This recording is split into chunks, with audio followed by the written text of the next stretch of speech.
Olá, pessoal, que bom, estamos juntos novamente aqui no grupo de amigos online. Agradeço a você pelo teu interesse, pelo acompanhamento do nosso estudo, desse novo módulo.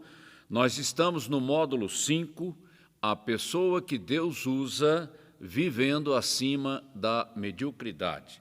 E nós estamos no volume 1. E nesse volume 1, nós estamos vendo a primeira parte, que diz: para confrontar a mediocridade, é necessário pensar corretamente.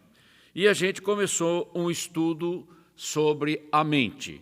Tudo começa pela mente. A semana passada a gente começou esse estudo e hoje nós vamos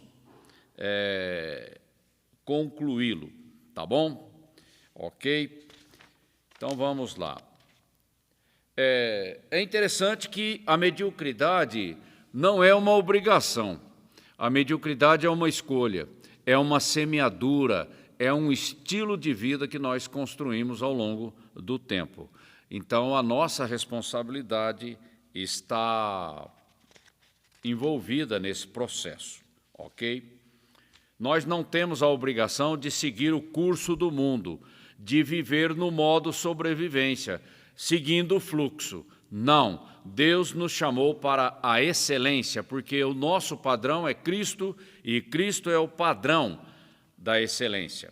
Só que Deus precisa fazer um trabalho de desconstrução da nossa estrutura de entendimento, que envolve a nossa mente, que envolve os nossos pensamentos, o nosso raciocínio. É uma desconstrução para que a novidade de vida que está em Cristo venha ocupar espaço dentro de mim. Tudo é uma questão de ocupar espaço. Sai uma coisa velha para entrar outra nova. E essa desconstrução é um processo. E eu estou envolvido, eu tenho que cooperar, eu tenho que ter uma determinação férrea, intencionalmente buscar a maturidade na minha vida. E a maturidade começa pela libertação. E conhecereis a verdade, e a verdade vos libertará. Nós temos que tomar cuidado com a nossa mente, porque o padrão do mundo, a tradição dos homens, toda a nossa biografia constrói uma estrutura. E essa estrutura, ela não agrada a Deus. Ok? E o Espírito Santo tem que trabalhar nessa estrutura. Uma vez que eu vim a Cristo, entreguei a minha vida a Cristo, agora tem um processo de santificação que o Espírito Santo vai trabalhar na minha alma, e tudo começa pela mente, ok? E Jesus disse: a boca fala daquilo que está no coração. O coração está cheio do quê? É aquilo que eu vou expressar, seja pela boca ou seja através de outras manifestações. Eu vou expressar aquilo que está dentro de mim. Por isso que tem que haver uma limpeza, uma purificação. Tá bom? E essa renovação do entendimento, nós damos o nome aí de metanoia. E a metanoia, essa renovação de estrutura de entendimento, começa pelo arrependimento. Porque sem que haja arrependimento na minha vida, como é que eu vou buscar uma mudança, uma renovação na minha vida? Eu vou continuar no modo sobrevivência. Então, o arrependimento é uma necessidade. Então, nós já falamos sobre isso, ok? Porque o modo sobrevivência segue a conformação do mundo. É uma coisa, eu chamo de inércia. É natural, vai com o fluxo, segue a manada. Isso é natural no ser humano, reagir assim. Só que nós temos uma vontade, Deus tem que trabalhar a liberdade, a liberdade para o exercício da nossa vontade, escolhendo intencionalmente agradar a Deus, e não a nossa carne, e não o mundo. e não ficar sendo enganado pelo diabo, ok? Então, a gente tem que trabalhar muito bem essa questão. E isso, eu tenho falado também que toda vez que eu me aproximo do Senhor, num relacionamento de intimidade, Ele muda a minha vida.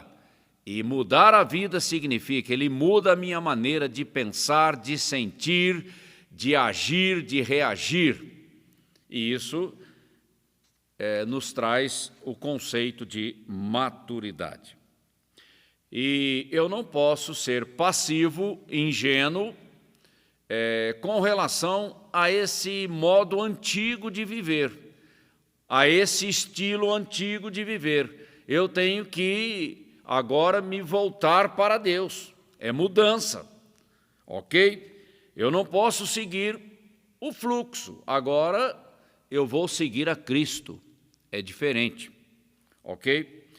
E a gente salientou a semana passada que o inimigo, e o nosso inimigo é o diabo e os seus demônios, e ele usa tudo que está à nossa volta, e é uma batalha na mente, porque se a sua estrutura de pensamento estiver corrompida, viciada, deformada, você vai seguir o curso das trevas, o curso do mundo, o curso do pecado. É isso. E caminhando dessa forma, você está aprisionado. Por isso que a Bíblia diz, e conhecereis a verdade, e a verdade é Cristo, sereis libertos. Então, é algo que envolve uma batalha espiritual ao nível da nossa mente. Nós falamos sobre isso. E a gente chamou a atenção para a maneira como o inimigo trabalha. Ele é sutil, ele trabalha com fascinação, com encantamento, com bruxaria, ele aproveita tudo que tem na mão para produzir o engano e, através do engano, ele trazer uma prisão na nossa vida, né?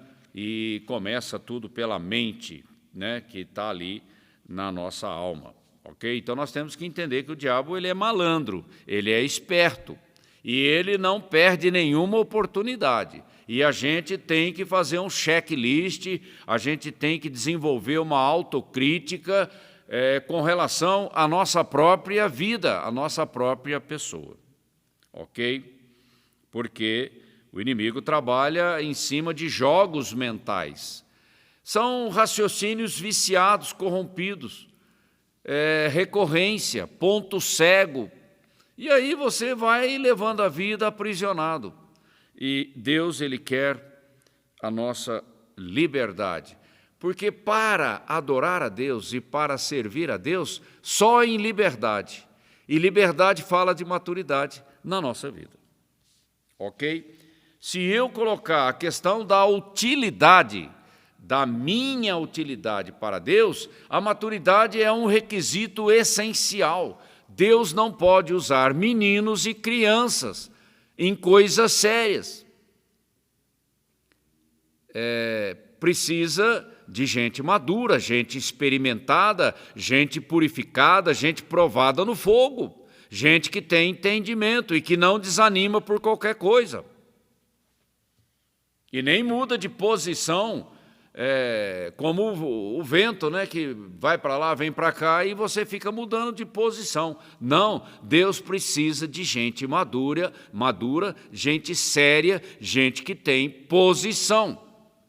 E a nossa posição é sobre a rocha eterna, que é Cristo, é sobre o fundamento da palavra de Deus. A nossa maturidade é com entendimento, ok? E se o diabo te manter no engano, você se torna inoperante para o reino de Deus. Essa que é a mais pura verdade. Você está no engano, você se torna inoperante.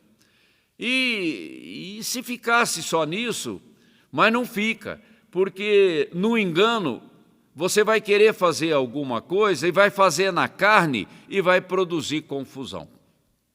Então, vai piorar ainda mais, porque a igreja trabalha com pessoas, e pessoas, elas têm as suas próprias dificuldades, e quem vai lidar com pessoas precisa estar um degrau acima para poder ter alguma coisa para oferecer. Um degrau abaixo aí não tem sentido. Então, eu sou livre para levar liberdade aos cativos, tá bom? Então, isso é muito importante, tá bom? E eu tenho que perseverar nessa jornada de maturidade, de purificação, de edificação, porque edificar a igreja significa levantar uma igreja madura e poderosa na terra, durante o tempo da nossa existência. Porque quando você vai seguir a lógica do mundo, quais são as respostas padrões? Isso é difícil, eu não consigo ver lógica nisso, vamos seguir as regras que é melhor, vamos ser prático, não vamos entrar em conflito, está entendendo? Não vamos arriscar, está entendendo? Então, são essas respostas padrões que mostram uma pessoa conformada, acomodada e aprisionada. Nem coragem de mudar a sua própria história, você percebe. Não é criativa, reage mal ao inesperado, reage mal diante dos desafios e é sempre negativo e crítico e acaba atrapalhando aqueles que querem fazer alguma coisa. Então, cadeias e fortalezas, elas têm que ser quebradas na nossa vida para que Deus nos use poderosamente na terra. Sabe qual é o problema de uma pessoa acomodada? É que ela acaba ficando preguiçosa, ela é passiva e ela não reage bem. Ela não é reativa, ela vai levando e vai aceitando tudo que vem. E viver não é dessa maneira. Nós precisamos ter discernimento, nós precisamos ter percepção das questões espirituais, porque nós estamos no meio de uma guerra. E na guerra eu não posso brincar, porque o meu inimigo trabalha com o engano, com a mentira, com a falsidade. Ele usa toda a estratégia que for necessária, até mesmo a violência, para impedir a igreja de fazer o que ela tem que fazer. E a igreja sou eu e a igreja é você. Então, eu tenho que romper com essa conformidade, essa mediocridade na minha vida. E para vencer a mediocridade, eu tenho que romper com a minha maneira de pensar. Porque se eu penso errado, eu vou continuar na mediocridade, não vai mudar nada. E tudo começa pela mente. E deixa eu corrigir aqui, existe uma estratégia muito simples para a gente renovar a nossa mente, porque, na verdade, é isso que interessa. Primeira coisa é memorizar a palavra de Deus. Eu tenho que conhecer a palavra de Deus e ela tem que estar disponível dentro de mim para que eu possa usá-la na hora da necessidade. Mas se não tem Bíblia dentro de mim, vai ter o quê? A mediocridade que está no mundo. E eu vou reagir assim. Então, eu preciso introjetar as promessas de Deus, princípios, fundamentos e tudo mais, dentro de mim, reconstruir o meu a minha maneira de pensar, a minha estrutura de entendimento, para que na hora da necessidade eu saiba reagir corretamente, porque é a fé que me sustenta, e a minha fé é sobre a palavra de Deus. A minha fé não é uma fé cega, uma fé religiosa, uma fé mística, não, a minha fé é com entendimento da palavra de Deus. Tem que começar assim, senão vai ser difícil. Ninguém tem um método para mudar a mente de uma pessoa no sentido dessa metanoia, de uma mudança que se volta para Deus. É a palavra, e o Espírito Santo usa a palavra para trabalhar isso na nossa vida. E aqui na apostila é citado muitos versículos para contrabalançar isso que nós estamos falando. Bom, a questão é a palavra de Deus, que ela é viva, a palavra de Deus é viva, é eficaz, é poderosa e permanece para sempre. Esse é o material construtivo da edificação da igreja. Não tem opção, não tem plano B, não tem alternativa. Foi dessa maneira que Deus estabeleceu o padrão. Ok? O outro ponto, primeiro é o memorizar a palavra de Deus. O segundo ponto, que é uma receita bem simples, é você transformar cada promessa da palavra de Deus em algo pessoal, íntimo, colocando na primeira pessoa do singular, eu. Em vez de falar no genérico da terceira pessoa do singular ou do plural, use a primeira pessoa, eu. Essa promessa é para mim, essa palavra é minha. Se a Bíblia diz que eu tenho, então é meu. Você tem que trazer isso para a tua própria vida, em vez de ficar no genérico. Porque a Bíblia fala para todos. Agora, eu tomo posse da promessa para mim, não para o outro, para mim. Então eu tenho que personalizar essa promessa, essa palavra. E o terceiro ponto, então o primeiro é memorizar, o segundo é personalizar e o terceiro é analisar. Aí começa uma coisa criativa que vem do rema da palavra de Deus, o entendimento espiritual, discernimento, percepção da profundidade, do alcance daquela promessa. Porque senão você vai ficar só no nível raso do entendimento intelectual, mental. Não, é preciso gastar tempo meditando sobre a palavra de Deus para que a revelação venha e ela produza algo novo dentro de mim. E eu tenho que também aprender a analisar cada situação da minha vida e fazer as perguntas corretas. Por que eu estou sentindo raiva em função disso que aconteceu?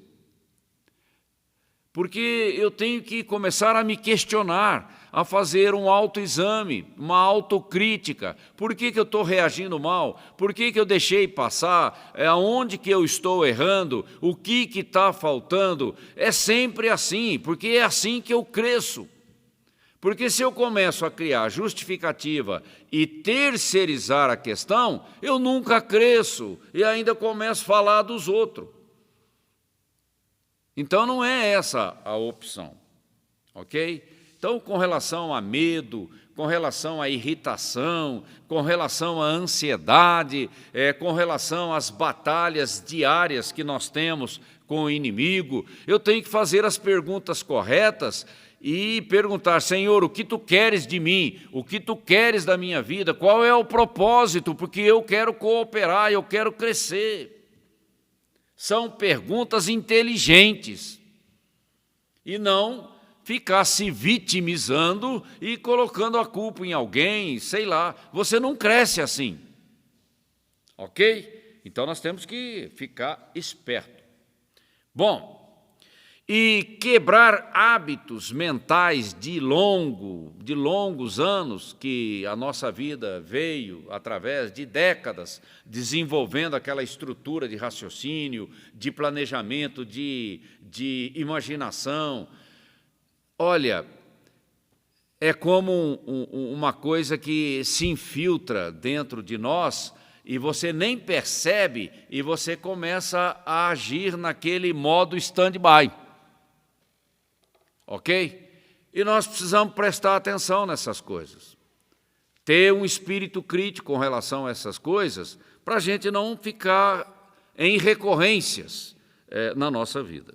E esses hábitos mentais que vieram de longos anos, você, para mudar essa estrutura, é um trabalho muito pesado, muito intenso e muito longo. Não é assim, num estalar de dedos. Por quê? Porque a gente volta a repetir os mesmos padrões. E se nós queremos deixar um legado na Terra, nós temos que confrontar essas fortalezas e essas cadeias do nosso entendimento, porque nós temos que levar cada pensamento nosso cativo à obediência de Cristo se quisermos deixar um legado relevante na Terra, ok? Não tem técnica assim mágica que possa mudar a sua maneira de pensar. É uma jornada, é uma caminhada, e isso vai exigir determinação intencional da sua parte, tá ok? Bom, nós temos alguns versículos aqui para a gente encerrar o nosso estudo, e que sirva aí para a reflexão da sua parte. O primeiro está em Hebreus, capítulo 11, versículo 6. Ora, sem fé é impossível agradar a Deus, porque é necessário que aquele que se aproxima de Deus creia que Ele existe e que é galardoador daqueles que o buscam. Então, sem fé é impossível, porque promessa é promessa. Ou você crê, ou você confia, ou a coisa não vai funcionar direito. Tá bom? Um outro está em Romanos 10, 9 e 11. Se com a boca você confessar Jesus como Senhor e em seu coração crer que Deus o ressuscitou dentre os mortos, você será salvo. Porque com o coração se crê para a justiça e com a boca se confessa para a salvação. Então, meu coração tem que estar cheio da palavra de Deus, e quando eu abrir a minha boca, eu vou expressar a realidade espiritual da palavra, e ela funciona, porque Deus é fiel e poderoso para que aquela palavra se cumpra na minha vida. E todo aquele que nele crê não será envergonhado. Então, confessar a palavra é motivo de vitória na minha vida e não de vergonha, porque Deus é fiel, Ele honra a nossa fé. A boca fala daquilo que o coração está cheio. Então, vamos mudar o nosso coração, trabalhar essa qualidade do nosso coração. E aqui também tem um outro versículo, em 2 Coríntios 4, 13, que diz: está escrito, eu criei, por isso falei. Está escrito, por isso eu falo, porque eu creio. E aí Paulo diz: com esse mesmo espírito de fé, nós também cremos e por isso também falamos. Veja bem, eu mudo a qualidade do meu coração semeando a palavra está lá, é o material do Espírito Santo, e quando eu abro a boca em fé, o milagre acontece. É assim que funciona, foi assim que Deus estabeleceu. Ok? Assim a gente conclui o nosso primeiro estudo.